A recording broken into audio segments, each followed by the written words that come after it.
பள்ளிகளில் மாணவர்கள் mobile phone பயன்படுத்த முழுமையான தடை விதிப்பது செயல்படுத்த முடியாத அணுகுமுறை என டெல்லி உயர்நீதிமன்றம் தெரிவித்துள்ளது.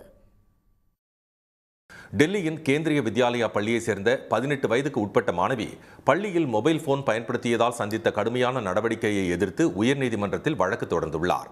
அந்த வழக்கு நேற்று விசாரணைக்கு வந்தபோது பள்ளிகளில் மாணவர்கள் மொபைல் போன் பயன்படுத்துவது தொடர்பாக நீதிபதி திரு அனுப் ஜெயராம் பம்பானி சில வழிகாட்டுதல்களை வெளியிட்டார். பள்ளிகளுக்கு மாணவர்கள் மொபைல் போன் எடுத்து வருவதை கொள்கை அடிப்படையில் தடை செய்யக்கூடாது என்று கூறிய அவர் அத்தகைய பயன்பாட்டை ஒழுங்குபடுத்தி கண்காணிக்க வேண்டும் என்று அறிவுறுத்தினார். மாணவர்கள் பள்ளிக்குள் நுழையும் போது மொபைல் போன்களை ஒரு இடத்தில் கொடுத்துவிட்டு வீடு திரும்பும் போது வாங்கிச் செல்ல ஏற்பாடு செய்யப்பட வேண்டும்.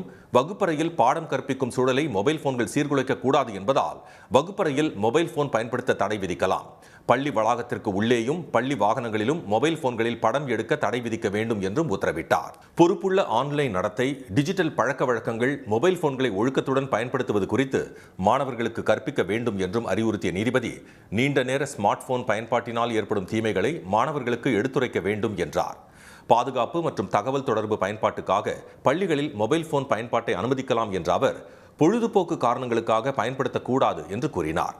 பெற்றோர், கல்வியாளர்கள் மற்றும் நிபுணர்களை கலந்து ஆலோசித்து பள்ளிகளில் மொபைல் போன் பயன்பாட்டை ஒழுங்குபடுத்துவது, கண்காணிப்பது தொடர்பான கொள்கையினை வகுக்க வேண்டும் என்றும் கூறிய நீதிபதி அதை விடுத்து பள்ளிகளில் மாணவர்கள் மொபைல் போன் பயன்படுத்த முழுமையான தடை விதிப்பது விரும்பத்தகாத மற்றும் செயல்படுத்த முடியாத அணுகுமுறை என்று கூறி வழக்கை முடித்து வைத்தார்.